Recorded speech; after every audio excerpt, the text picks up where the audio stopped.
समझते हैं, काफी इंपॉर्टेंट है आज का क्लास भी। टर्म पे डिस्कशन चल रहा है ना। पिछले क्लास में हम लोगों ने क्या पढ़ा, मिडिल टर्म, और इसी पे चर्चा करना है। तो मिडिल टर्म पे हम चर्चा कर रहे हैं मेरे बच्चे। तो मिडिल टर्म में क्या करना है, मिडिल टर्म में आपको ध्यान देना है कि इवन है कि ऑड, है ना। इन यदि इवन हुआ तो एक ही मिडिल टर्म होगा, तो इन यदि इवन हुआ तो मिडिल टर्म आपका एक आएगा, क्योंकि एक्सपेंशन में ऑड नंबर ऑफ टर्म आएगा। ऑड नंबर ऑफ टर्म आएगा तो सेंटर में एक ही टर्म आएगा, n/2 plus 1th term, n/2 plus 1th term middle term होगा। लेकिन n यदि ऑड हुआ तो इवन नंबर ऑफ टर्म आएगा एक्सपेंशन में, बीच में दो को टर्म आएगा। ये चीज मैंने पिछले क्लास में क्लियर कर चुके हैं।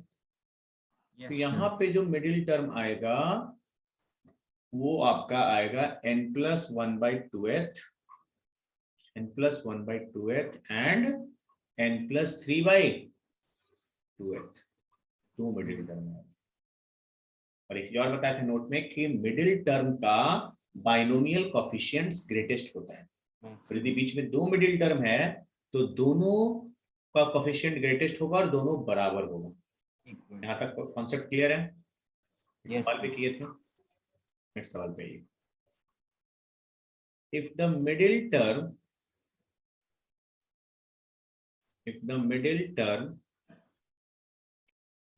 in the expansion of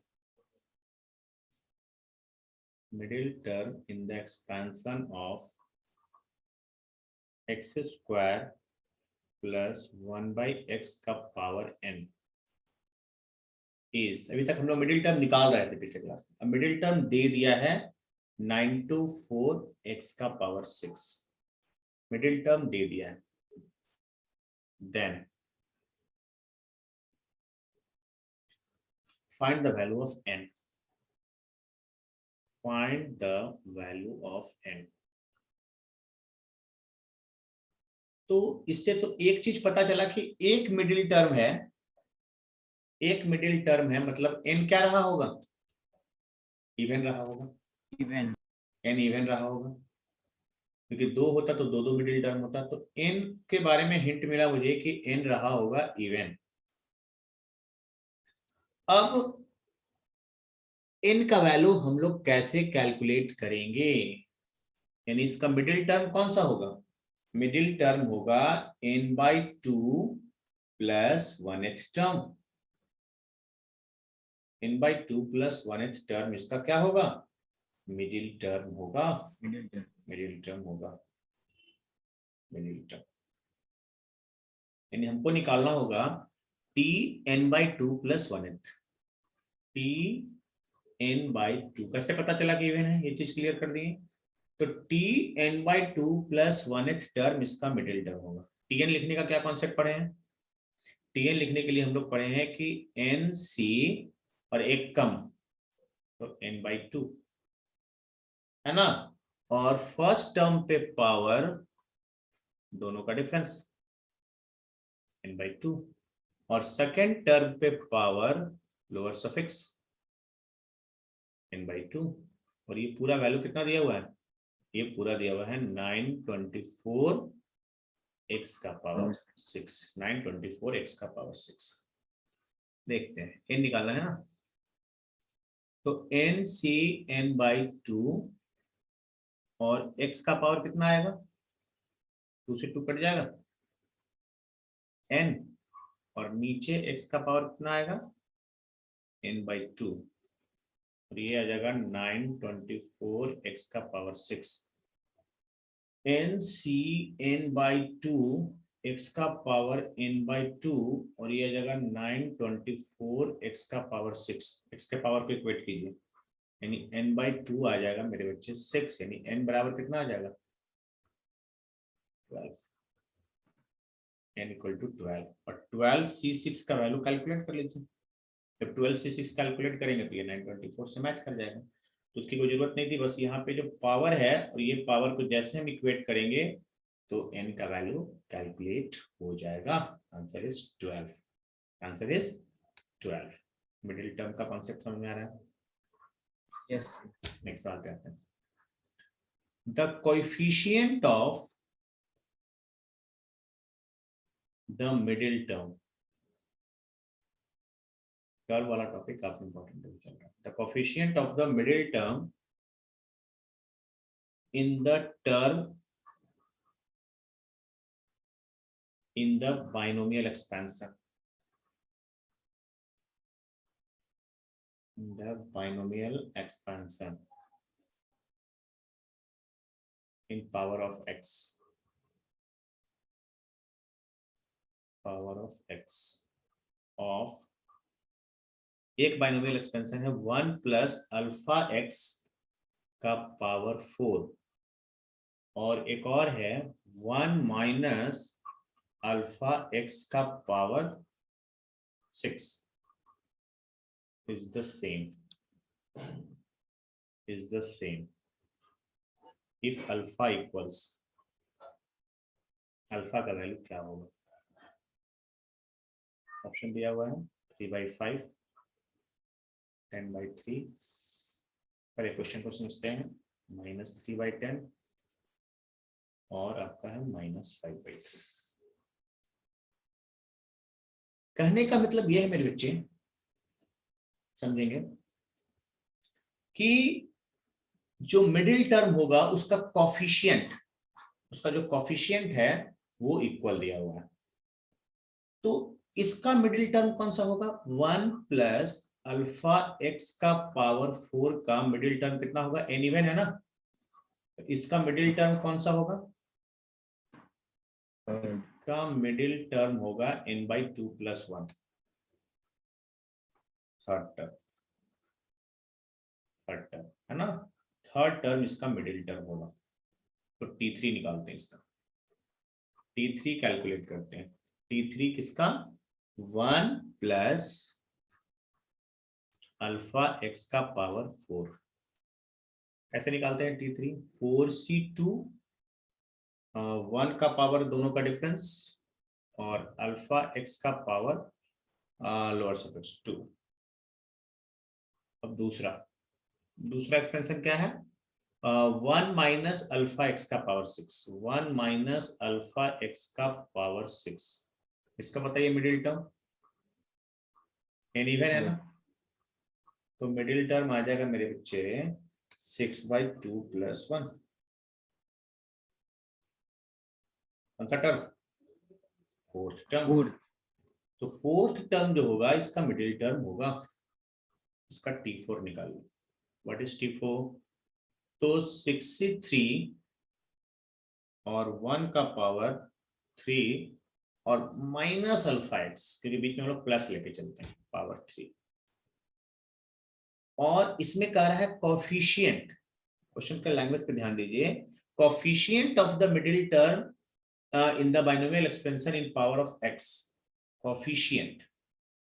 तो कोफिशिएंट जो x के बगल में जो आता है उसको कहेंगे कोफिशिएंट। तो ये हो जाएगा 4c2 alpha square x square और यहाँ पे आ जाएगा -63 अल्फा क्यूब एक्स क्यूब। तो इसमें इसका कोफिशिएंट ये होगा, है ना, और इसमें ये कोफिशिएंट ये होगा। Yes. According to question, 4c2 alpha square और -63 अल्फा क्यूब बराबर दिया हुआ है। तो यहाँ से अल्फा कैलकुलेट कर लेंगे, 4c2 - 4c2/63। What is 4c2? 4 × 3/2 6। What is 63? 6 × 5 × 4/2 20। तो -3/10, -3/10 है क्या? सी। तो कहने का मतलब ये बच्चे कि वर्ड पे ध्यान देना है, उसका जो x का कोफिशिएंट है, कोफिशिएंट जो उसके बगल में होता है वो पूरा कोफिशिएंट कहलाता है, वो दोनों बराबर है। मिडिल टर्म का जो कोफिशिएंट है वो बराबर है, तो वहां से अल्फा आप कैलकुलेट कर सकते हैं। समझ गया? मिडिल टर्म किस बात पे डिपेंड करेगा? कि पावर क्या है, पावर इवन है कि ऑड है। एक जेई का सवाल करते हैं। इफ फॉर सम, अच्छा सवाल, some positive integer n,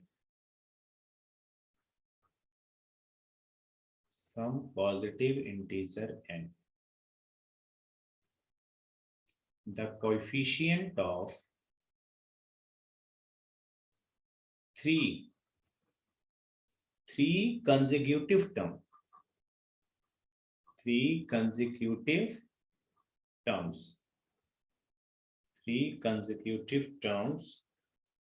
in the binomial expansion,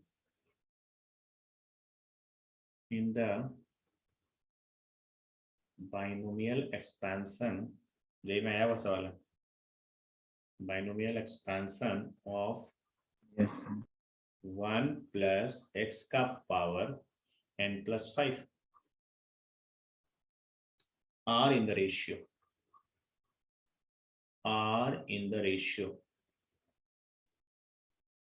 5:10:40, 5:10:40.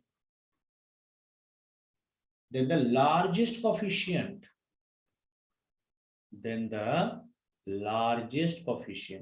what पे ध्यान देना है, largest coefficient in this expansion, किसका largest होता है coefficient? मिडिल टर्म का। और मिडिल टर्म किस पे डिपेंड करेगा? पावर पे, n पे, और n तो यहाँ अननोन है, n अननोन है, तो पहला काम आपको करना होगा n कैलकुलेट करना होगा, है ना। तो पहले तो ये, जब तक ये n कैलकुलेट नहीं होगा तब तक ये नहीं बनेगा, थोड़ा इसमें लंबा जाएगा सर कैलकुलेशन। तो 1 प्लस एक्स का पावर n प्लस 5, इसका 3 लगातार टर्म, क्वेश्चन को समझेंगे, इसका जो 3 लगातार टर्म है ना, कोफिशिएंट लेना है 3 कंसेक्यूटिव टर्म का, तो 3 कंसेक्यूटिव टर्म का कोफिशिएंट लेना है। तो इसको जब एक्सपैंड करेंगे 1 प्लस एक्स का पावर n को, तो क्या लिखेंगे, nc0 प्लस nc1x प्लस, है ना, nc2 एक्स स्क्वायर, ये होता है ना, और ये हो जाएगा yes ncr, n की जगह n प्लस 5, ncr x का पावर r, है ना, n plus 5 cr plus 1 x का power r plus 1, special case बताए थे, और n plus 5 cr plus 2 x का पावर r प्लस 2। इसका जो लगातार 3 टर्म है, कोई भी tr प्लस 1, tr प्लस 2, तो इसका जो कोफिशिएंट है वो हो जाएगा n plus 5 cr is to n plus 5 cr plus 1 is to, कहीं से स्टार्ट करें, जनरल ले रहे हैं, n प्लस 5 cr प्लस 2। इसका जो कोफिशिएंट है उसका जो रेशियो दिया हुआ है वो दिया हुआ है 5:10:40, 5:10:40। बात समझ में आ रहा है? जब तक n नहीं निकलेगा तब तक मिडिल टर्म नहीं निकलेगा, और मिडिल टर्म का ही बाइनोमियल कोफिशिएंट ग्रेटेस्ट होता है ना। तो इसमें ये नोट पॉइंट यूज करना था। तो पहले हम लोग यूज करेंगे कि n प्लस 5 cr और n प्लस 5 cr प्लस 1, ये आ जाएगा 5/10। प्रॉपर्टी याद है, NCR और नीचे होता है एक कम, तो ये हो जाता है आपका n minus r plus 1/r होता है। एक ज्यादा है, नीचे ज्यादा है, ऊपर कम है, तो या तो पलटी मार दीजिए, तो ये आ जाएगा 2, ये हो जाएगा n प्लस 5 CR+1 और नीचे कर देते हैं n+5CR और ये आ जाएगा 2। कोई दिक्कत? ऊपर ज्यादा, एक नीचे कम होना चाहिए, है ना। इससे जल्दी बन जाएगा। n-r+1/r होता है, तो n की जगह डालेंगे n+5। n माइनस r क्या होता है हमारे फॉर्मूला में, दोनों में जो बड़ा होता है, यहाँ पे बड़ा कौन है, r+1। n-r+1/r।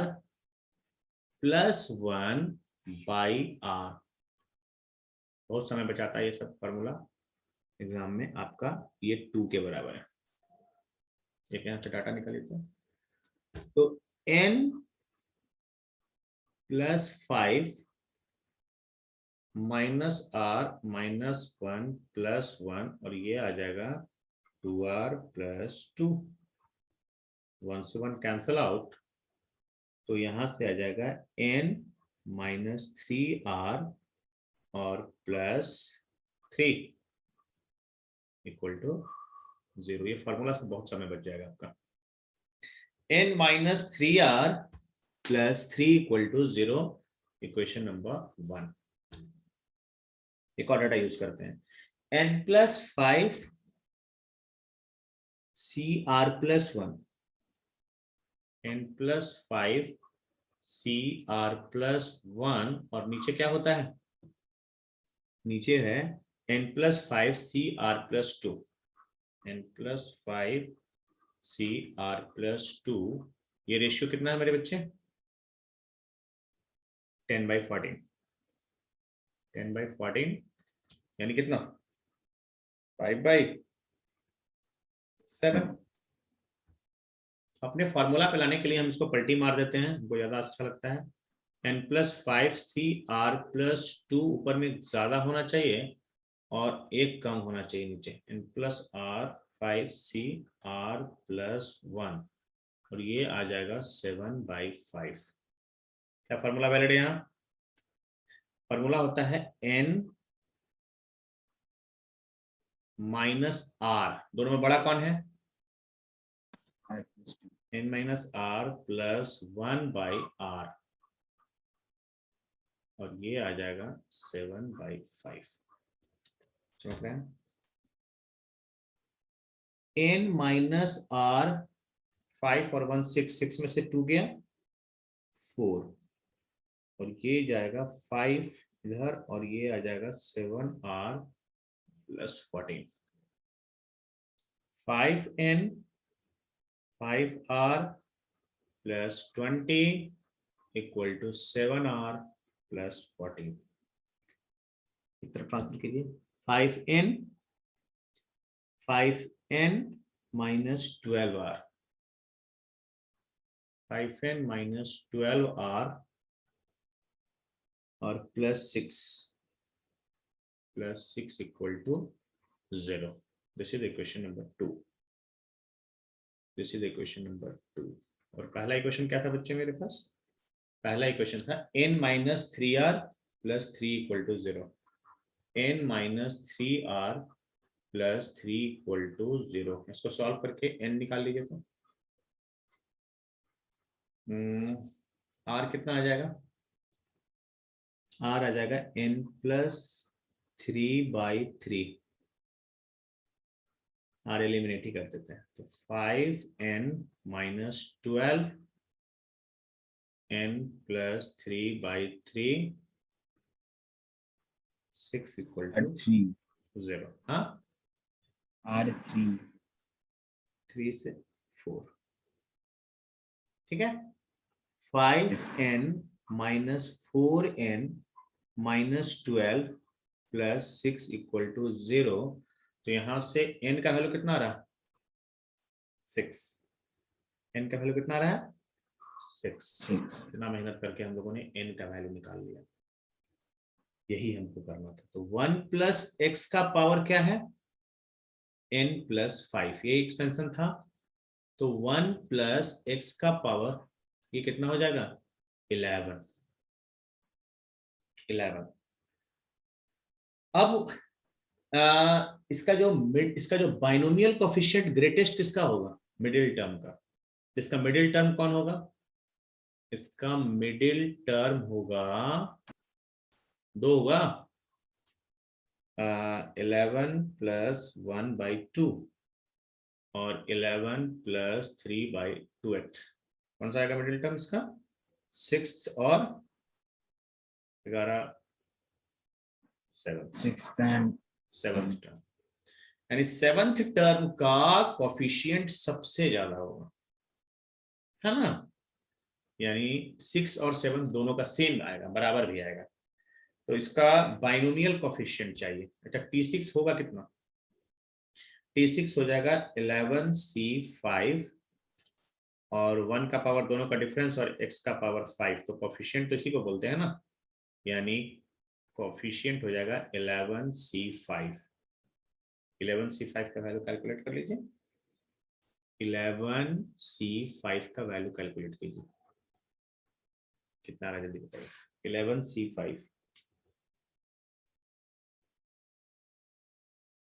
11C5 का वैल्यू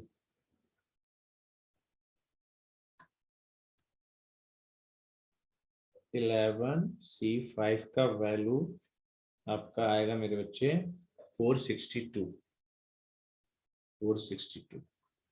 कोई ऑप्शन में है क्या 462? बहुत अच्छा सवाल था ये, 462।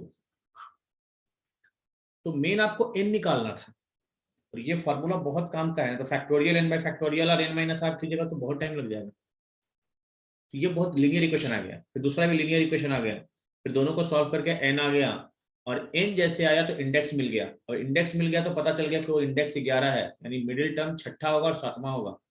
तो इसमें छठा टर्म का 11C6 और 7वां टर्म का कितना आएगा? 11C6 सफिशिएंट, और NCR और NCN माइनस r क्या होता है? बराबर होता है।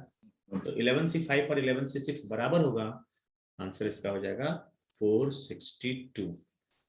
समझ गया कि नहीं तुमका? Middle term complete. Middle term page पे अच्छा सवाल करिए, हेडिंग दीजिएगा ग्रेटेस्ट टर्म, भी बहुत इंपॉर्टेंट टॉपिक है। कौन सा कॉन्सेप्चुअल है? Greatest term, what is greatest term? Greatest term सारा कुछ किसमें? x प्लस वाई का पावर n में। तो इसमें पहला पॉइंट समझते हैं बच्चे, हम लोगों ने क्या क्या पढ़ा? RF टर्म फ्रॉम इन, फिर हम लोग पढ़े मिडिल टर्म, नेक्स्ट टॉपिक पढ़ रहे हैं ग्रेटेस्ट टर्म। थोड़ा कॉन्सेप्चुअल ध्यान दीजिएगा। पहला पॉइंट समझते हैं, इन एनी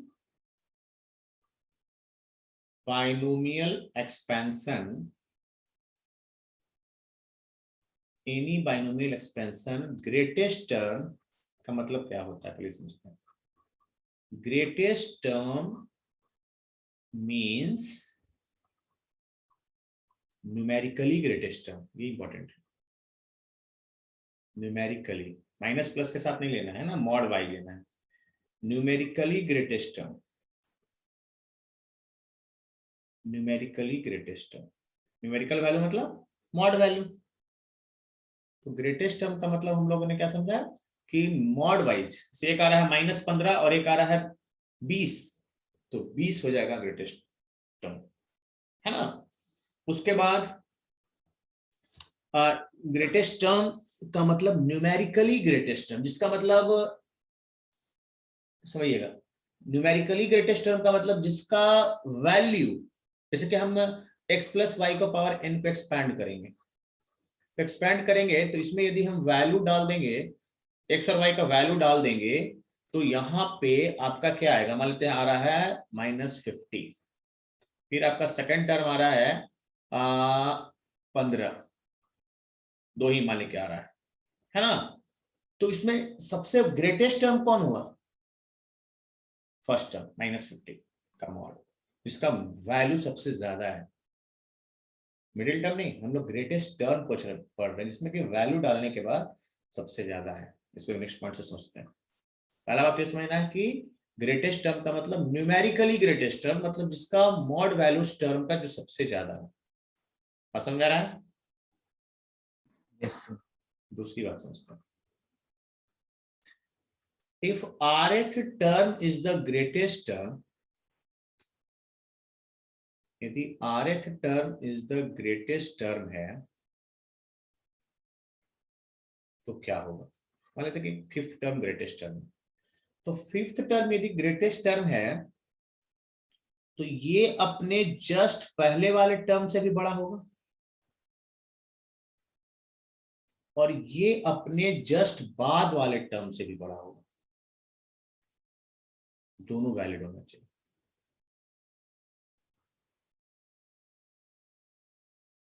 देखिए कहने का क्या मतलब,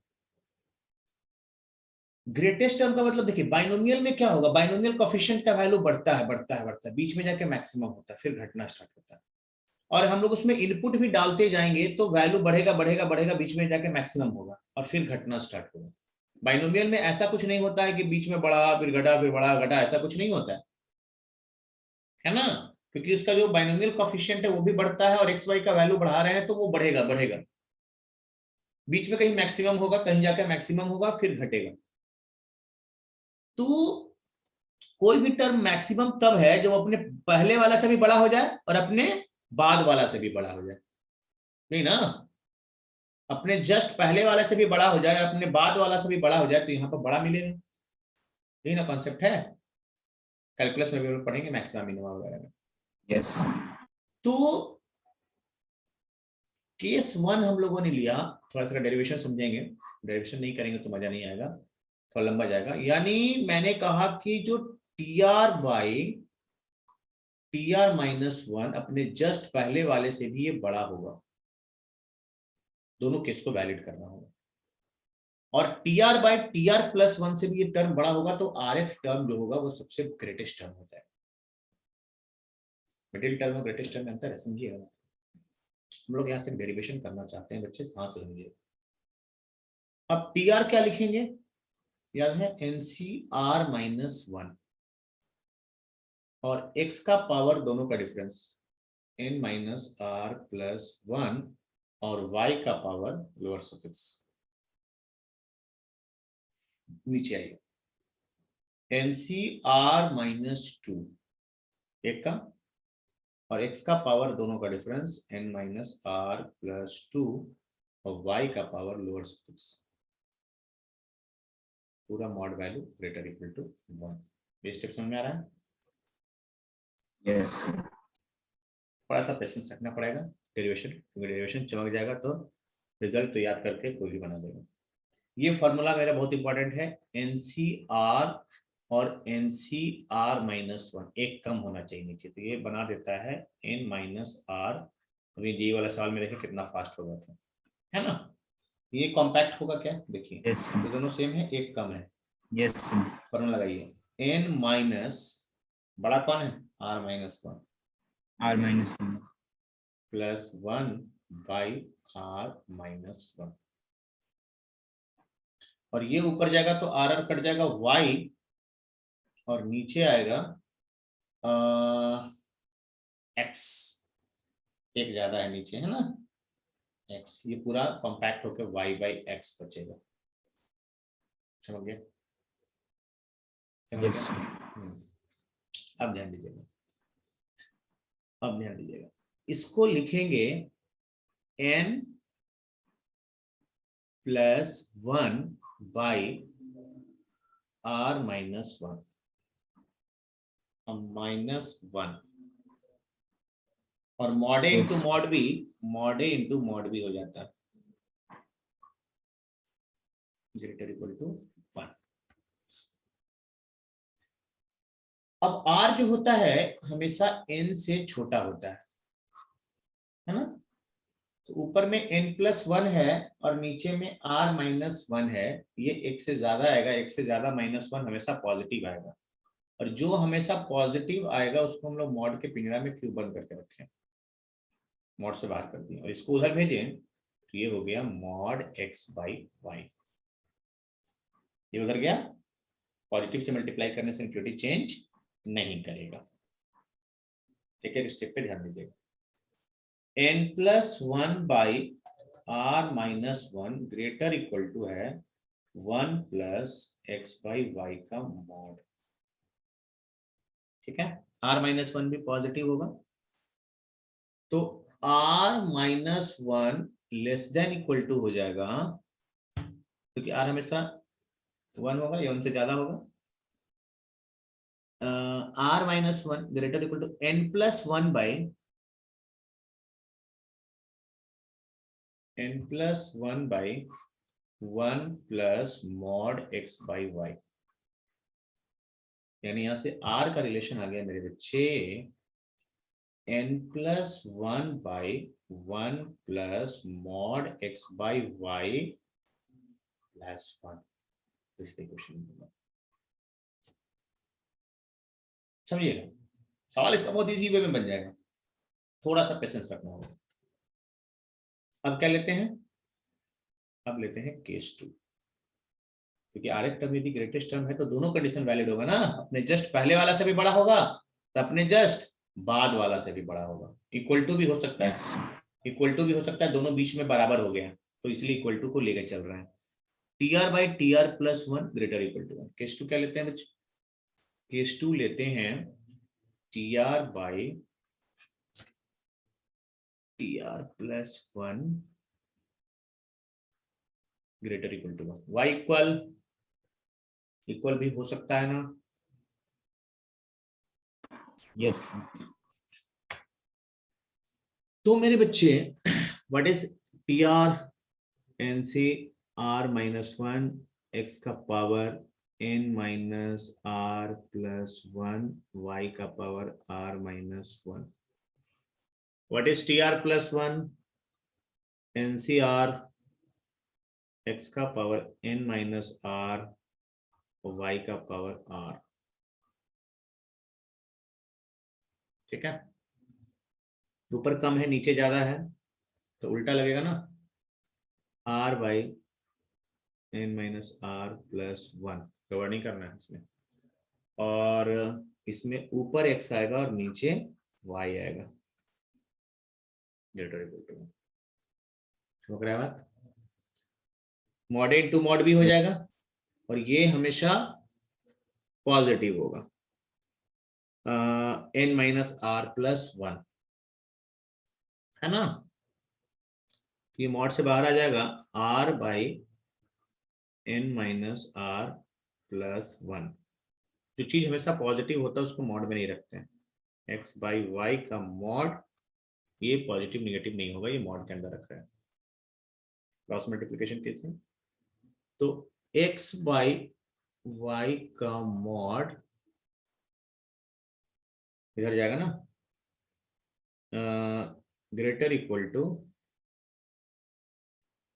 equal to n minus r plus one by r. थोड़ा सा पेशेंस रखना, तो यहां से आ जाएगा x माइनस वाई का mod greater equal to N plus one by R minus one.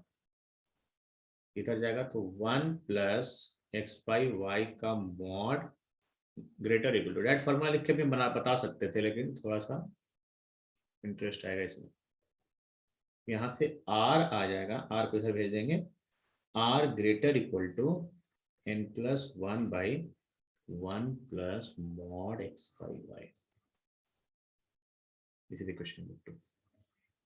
दोनों क्वेश्चन को कंबाइन करते हैं फ्रॉम वन एंड टू। तो ये कह रहा है कि r का वैल्यू ग्रेटर इक्वल टू होगा n plus one by one plus mod x by y. Equation number 1 क्या कर रहा है देखे तो, r का वैल्यू इससे छोटा होगा, n प्लस वन बाई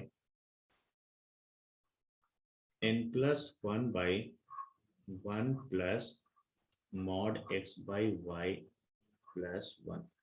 ये रिलेशन आ गया। अब इस चीज को हम लोग एक टर्म मान लेते हैं m, डायरेक्ट हम ये फॉर्मूला लिख देते तो समझ फील नहीं आता, तो m से r का वैल्यू m प्लस वन होगा। यहाँ पे हमने m किसको माना है बच्चे, याद रखना है m किसको माना है, n plus one by 1 plus mod x by y को m माने हैं। अब इस छोटे से इनइक्वालिटी को याद रखना, यदि rx टर्म यदि ग्रेटेस्ट टर्म है तो r का वैल्यू m से m प्लस 1 के बीच होगा। और what is m? m is nothing but n plus 1 by 1 plus mod x by y. आपको बस ये याद रखना है, बुक वगैरह में ये डायरेक्ट लिखा रहता है, आपको m कैलकुलेट करना है। m का बस फॉर्मूला याद रखना है n प्लस 1 और नीचे 1 plus mod x by y. Binomial theorem में जो पहले होता है प्लस के उसको x बोलते हैं, जो बाद में होता है वो y होता है। ये हम लोग का by default x y set है, इससे m निकाल लेंगे। अब यहाँ पे जब आप m कैलकुलेट करेंगे मेरे बच्चे, तो यहाँ पे दो पॉसिबिलिटी आएगी। m आपका आएगा इंटीजर,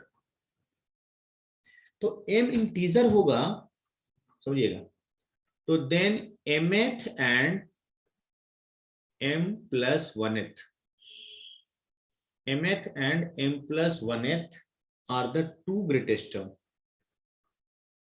दो ग्रेटेस्ट टर्म लेगा, two greatest term and they are equal. बहुत इंपॉर्टेंट टॉपिक है, समझिए ना, दे आर इक्वल कॉन्सेप्चुअल। जैसे कि एग्जांपल समझते हैं ना, जैसे m का वैल्यू आपका आ गया 3, तो इनइक्वालिटी में डालेंगे तो कितना आएगा 3 से 4, तो 3 से m का वैल्यू आपका 4 के बीच, यानी थर्ड टर्म भी ग्रेटेस्ट होगा और फोर्थ टर्म भी ग्रेटेस्ट होगा। दूसरी पॉसिबिलिटी लेते हैं कि m इंटीजर नहीं आया, m does not belongs to integer. तो मेरे बच्चे then box m plus 1, box में होते हैं GIF, box m plus 1th term is the greatest term, is the greatest term, is the greatest term, है ना। यहाँ बॉक्स इसको रिप्रेजेंट कर रहा है, लिख दीजिए बॉक्स रिप्रेजेंट कर रहा है GIF को ग्रेटेस्ट इंटीजर फंक्शन को। जैसे कि आपका m कैलकुलेट किए और आ गया 2.7, तो आप क्या बोलिएगा 2.7 से r का गड़बड़ कर दिए ना, r है बीच में, r m आ गया 3, तो r का वैल्यू 3 से 4 के बीच, तो ग्रेटेस्ट टर्म यहाँ पे क्या हो जाएगा, ग्रेटेस्ट टर्म हो जाएगा थर्ड एंड फोर्थ, है ना, दो टर्म होगा, तीसरा और चौथा। m का वैल्यू 2.7 आ गया, तो r का वैल्यू 2.7 से 3.7 के बीच होगा, तो 2.7 और 3.7 के बीच में इंटीजर कौन है, इंटीजर कौन है 3, तो इसी को हम लोग लिखे हैं बॉक्स m प्लस 1, यानी 2.7 का बॉक्स प्लस 1, 2 बना देगा ना, यानी थर्ड, एक ही को ग्रेटेस्ट टर्म है इसमें। यस, ऐसे याद रखते हैं, बस m का फॉर्मूला आपको याद रखना है। What is m? m is nothing but n plus 1 by 1 plus x by Y का मॉड, और m इंटीजर होगा तो mth और m प्लस 1th दो ग्रेटेस्ट टर्म होगा और दोनों बराबर होगा। लेकिन m यदि इंटीजर नहीं हुआ तो box m plus 1th term greatest term होगा। समझ गया? क्वेश्चन से ज्यादा चमकेगा, इसका क्वेश्चन इजी होता है बच्चे। जल्दी से सवाल देखते हैं इसका। जितना डेरिवेशन में टाइम लगा उससे सवाल बनाने में इजी लगेगा। The largest term in the expansion of 3 plus 2x का पावर 50, और यहाँ पे x का वैल्यू दे दिया है कि आपको x कितना डालना है, क्योंकि तो x पर डिपेंड करेगा ना ग्रेटेस्ट टर्म, क्योंकि हम लोग जब इसको एक्सपांड करेंगे टोटल 51 टर्म आएगा तो उसमें x भी तो डालना होगा, तब ना देखेंगे कि उसमें सबसे बड़ा कौन आ रहा है ना। तो इसमें x दिया रहता है, तो देखना है आपको 5th 8th 7th 6th। तो प्यारे बच्चे, लार्जेस्ट टर्म निकालने के लिए आपको एक कैलकुलेट करना होता है m। m जो हम लोग इतना मेहनत करके जो डिराइव किए हैं, फॉर्मूला क्या होता है, n+1 1 by mod x by y। एक तो हम लोग डिराइव किए, सवाल बनाना कितना है, Yes, n sir. कितना है 50, तो 50 + 1 और 1 + x, ये इसको x मानना है ना, इसको y मानना है, क्लियर है ना। तो Yes, sir. 3/2x का मॉड। देखिए अब m जब कैलकुलेट करना था तो आपको x का जरूरत था, इसलिए आपको क्वेश्चन में दिया हुआ है, x की जगह डाल देंगे 1/5।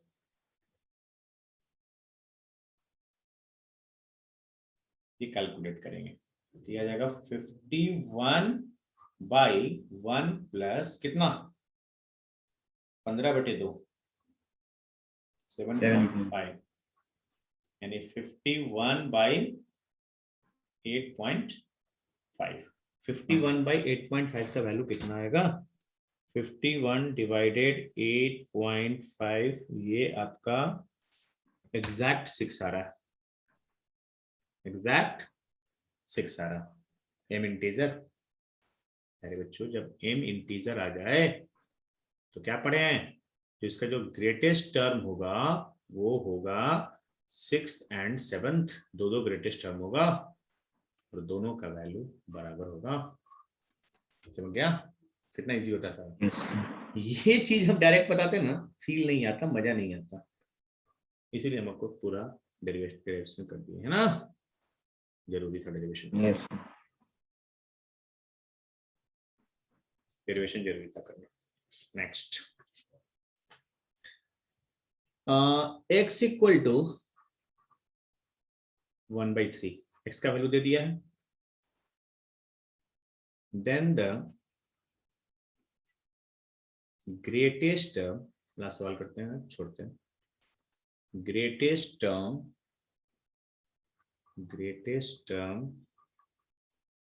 in the expansion of 1 plus 4x का power 8 is the,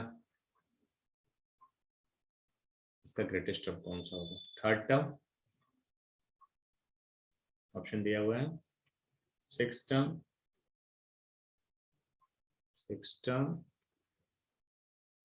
term, fourth term, fifth term और फोर्थ टर्म।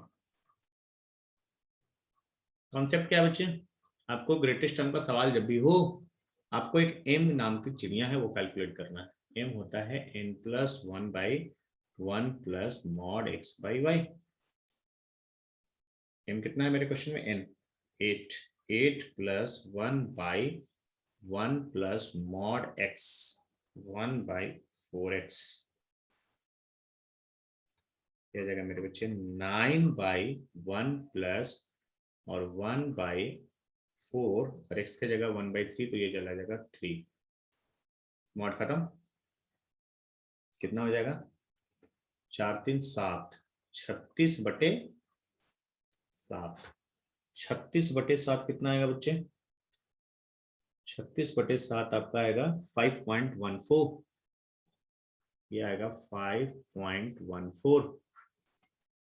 तो m आपका इंटीजर नहीं आया, तो ग्रेटेस्ट टर्म क्या पढ़े हम लोग, ग्रेटेस्ट टर्म होगा बॉक्स m +1, यानी 5.14 का बॉक्स कितना, 5 + 1, यानी सिक्स्थ टर्म, छठा टर्म जो होगा वो आपका ग्रेटेस्ट टर्म होगा मेरे बच्चे। इस पर और भी सवाल का लेवल है ग्रेटेस्ट टर्म को, अगला क्लास में हम लोग आगे बढ़ेंगे कोफिशिएंट वाला फंडा।